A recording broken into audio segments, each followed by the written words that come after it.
भारत एक ऐसा देश जिसने अपने इतिहास में ऐसे अध्यायों को अपने आप में समेटे रखा है जिसके बारे में बात करना बहुत जरूरी है। इससे हमें इतिहास को समझने का मौका मिलता है जो हमें बीते समय में ले जाता है। जिस तरह जितना ऐतिहासिक यह देश है उसी तरह इसकी राजधानी में भी हमें इसके इतिहास को अपनी आंखों के सामने देखने का मौका मिलता है। वर्तमान के लगभग 2 करोड़ जनसंख्या वाला शहर जो अपने आप में ऐसे इतिहास का साक्षी है जिसकी वजह से इसका अस्तित्व बना। आज के इस एपिसोड में हम एक ऐसे राज्य के बारे में बात करने वाले हैं जिसे दिल्ली के इर्द गिर्द बनाया गया, जिसकी राजधानी भी यही शहर बनी, जिसकी वजह से इस साम्राज्य को नाम दिया गया दिल्ली सल्तनत। इस एपिसोड में हम दिल्ली सल्तनत के इतिहास को विस्तार पूर्वक जानने का प्रयास करेंगे। इसके अस्तित्व से लेकर इसके विघटन तक के सफर को हम इस एपिसोड में कवर करने वाले हैं। अगर आपको इस एपिसोड से थोड़ी सी भी वैल्यू मिलती है तो प्लीज नवीनतम ज्ञान को जरूर सब्सक्राइब करें।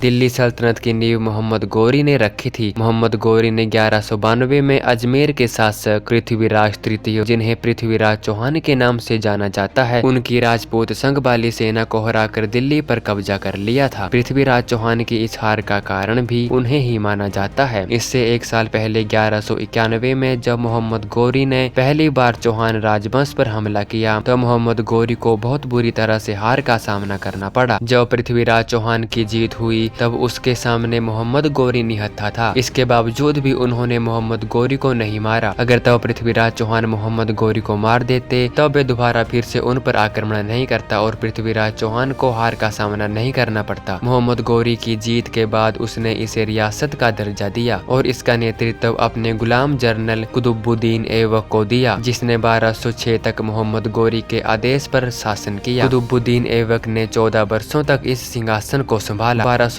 में जब मोहम्मद गौरी की मृत्यु हुई तब कुतुबुद्दीन ऐबक ने अपने आप को रियासत से अलग कर लिया और एक नई सल्तनत की स्थापना की जिसे मामलुक सल्तनत का नाम दिया गया। मामलुक सल्तनत के बाद ही सही मायने में दिल्ली सल्तनत की स्थापना हुई।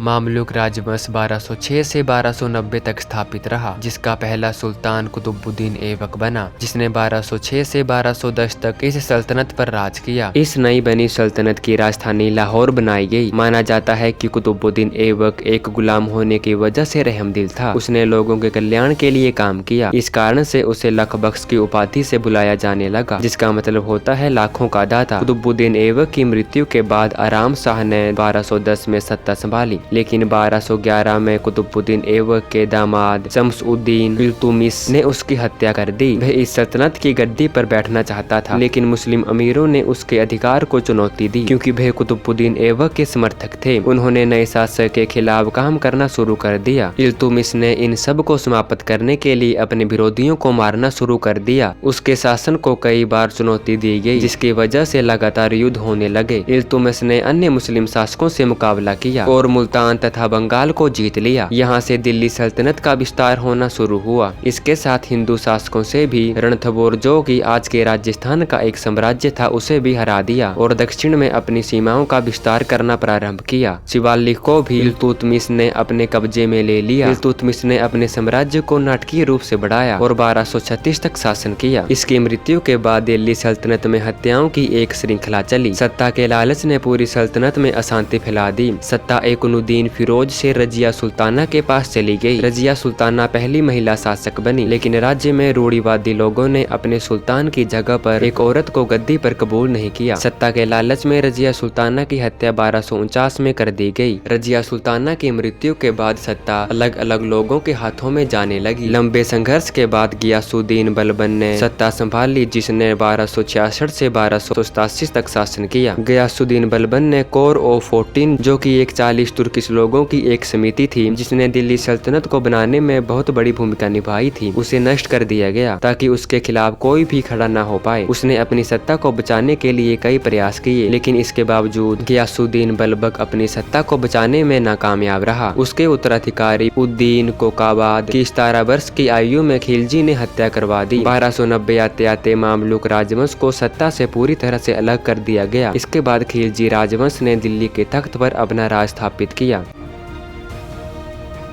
खिलजी राजवंश ने 1290 से लेकर 1320 तक 30 वर्षों तक अपना राज जारी रखा। खिलजी वंश के लोग तुर्की अफगान लोग थे जो मूल रूप से तुर्की थे, परंतु वह लंबे समय से अफगानिस्तान में रह रहे थे, जिसकी वजह से वह अफगानी जैसा व्यवहार करते थे। खिलजी वंश का पहला शासक जलालुद्दीन फिरोज खिलजी था। सिंहासन पर बैठते समय वह 70 वर्ष का था। आम लोग उसे सौम्य, विनम्र और दयालु राजा के रूप में जानते थे। उन्होंने अपने साम्राज्य में शांति कायम करने का प्रयास किया, लेकिन वह अपने ही परिवार में दामाद जूना मोहम्मद खिलजी और भतीजे द्वारा मौत के घाट उतार दिए गए। गद्दी के लालच ने परिवार में ही युद्ध शुरू कर दिया। जलालुद्दीन खिलजी की मृत्यु के बाद उसके बेटे सुकनुद्दीन इब्राहिम ने गद्दी संभाली, लेकिन वह ज्यादा समय तक गद्दी पर नहीं बैठ सके। इतिहासकारों के मुताबिक उसका शासन केवल 2 से 3 महीने तक ही चला। जलालुद्दीन खिलजी के भतीजे ने उसे मरवा दिया और खुद गद्दी पर बैठ गया, जिसका नाम था अलाउद्दीन खिलजी। अलाउद्दीन खिलजी ने कारा प्रांत के गवर्नर के रूप में अपना सैन्य करियर शुरू किया, जहां से उसने अलग अलग प्रांतों में लूटपाट करना शुरू किया। उसने मालवा में 1292 और देवगिरी में 1254 में छापे मारे। अलाउद्दीन खिलजी ने गद्दी पर बैठते ही अपनी सल्तनत का विस्तार करना शुरू किया। मामलुक सल्तनत, जो कि दिल्ली के आसपास ही फैली हुई थी, अलाउद्दीन खिलजी के गद्दी संभालते ही दक्षिण की तरफ बढ़ने लगी। पहले उन्होंने गुजरात और राजस्थान के राजपूतों को हराया और तेजी से अपनी सीमा का विस्तार किया। उसने 1299 में राजपूताना के जैसलमेर के किले पर भी कब्जा कर लिया। अलाउद्दीन खिलजी को बहुत क्रूर शासक माना जाता था। उसने जिस साम्राज्य को हराया उसे पूरी तरह से लूट लिया। युद्ध के बाद लूटे गए सामान में अब तक का सबसे प्रसिद्ध हीरा भी शामिल था। उसने बारगल की लूट में कोहिनूर हीरा भी हासिल कर लिया था। अलाउद्दीन खिलजी ने किसानों पर लगे कर को बढ़ा दिया, जो कि 20% से 50% तक कर दिया। लूटा गया सामान भी उसके लिए कम था। उसने अपने विद्वानों और सरकारी लोगों के वेतन को काटना शुरू कर दिया। अलाउद्दीन खिलजी ने अपनी सेना का भुगतान करने के लिए अपने खजाने को मजबूत किया और अपनी सेना में बढ़ोतरी की। उसने राज्य में बेची जाने वाली सभी वस्तुएं और खाने के सामान के मूल्यों पर भी नियंत्रण किया। साथ ही यह भी नियंत्रण किया कि वह सामान कौन और कहां बेचेगा। अलाउद्दीन खिलजी के शासन में राज्यों के लोगों को बहुत शोषित किया जाता था। मुस्लिम लोगों को कम और हिंदू लोगों को ज्यादा कर देना पड़ता था। कर न देने पर उन्हें सजा और कभी कभी तो मार भी दिया जाता था। इतिहासकार अलाउद्दीन खिलजी को एक अत्याचारी राजा मानते थे। अलाउद्दीन खिलजी को जिस किसी पर भी अपनी गद्दी पर नजर डालने का शक होता, उसे उसके परिवार समेत मौत के घाट उतार दिया जाता। 1316 में आखिरकार अलाउद्दीन खिलजी की मृत्यु हो गई। गद्दी हासिल करने के लिए अलाउद्दीन के जनरल मलिक काफूर, जो हिंदू परिवार में पैदा हुआ था लेकिन उन्होंने इस्लाम कबूल कर लिया था, उसने गद्दी हथियाने के लिए अलाउद्दीन खिलजी को मौत के घाट उतार दिया, लेकिन उसे मुस्लिम रईसों का समर्थन नहीं मिला। गद्दी पर नजर डालने की वजह से उसे मरवा दिया गया और अलाउद्दीन खिलजी के पुत्र को गद्दी पर बैठा दिया गया, जो केवल 18 वर्ष का था। उसने 4 वर्षों तक शासन किया, जिसका नाम कुतुबुद्दीन मुबारक शाह खिलजी था, जिसे हिंदू मूल के एक जनरल द्वारा गद्दी के लालच में मौत के घाट उतार दिया गया। जनरल खुसरो खान ने फिर गद्दी को संभाला, लेकिन वह केवल कुछ महीनों तक ही गद्दी पर बैठा रहा। गाजी मलिक, जिसे बाद में गियाथ-उल-दीन के नाम से जाना गया, उसने खोखर आदिवासी की मदद से खुसरो को हरा दिया और 1320 में सत्ता स्थापित की और यहीं से खिलजी वंश का अंत हुआ और यहाँ से एक नया वंश उभरा जिसे कहा गया तुगलक वंश।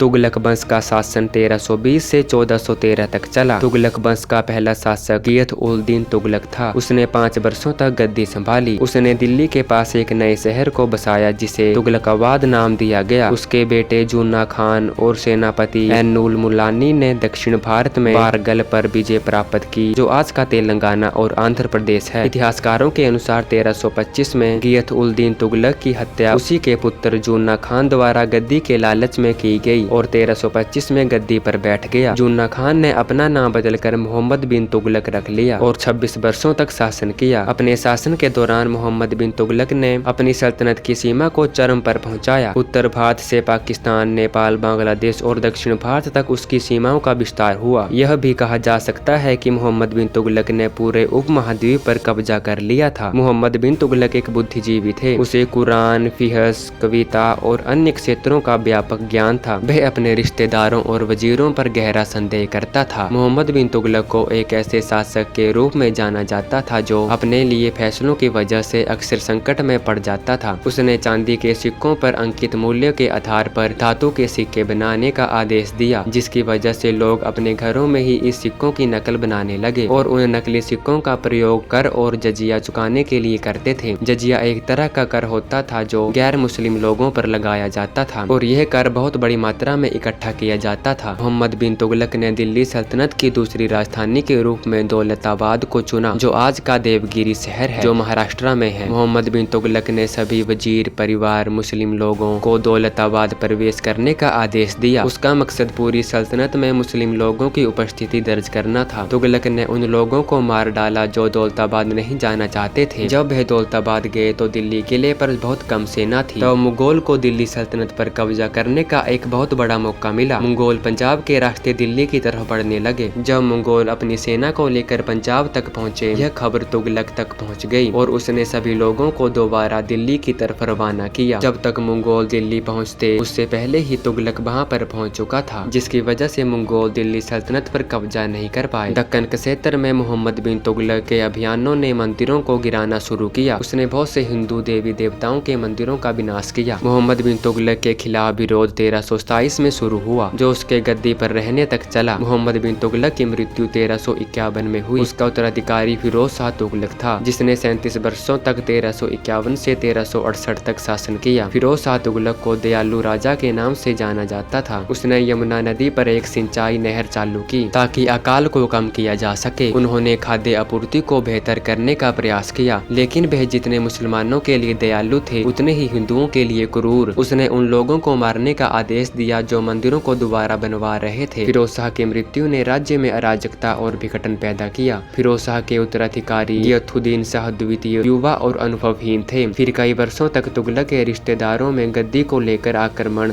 और साजिशों का दौर चला, जो तुगलक वंश की समाप्ति का कारण बने। 1414 में तुगलक वंश का दिल्ली सल्तनत की गद्दी पर से उत्तराधिकार खत्म हो गया। फिर 1414 से 1450 तक सैयद वंश ने गद्दी को संभाला।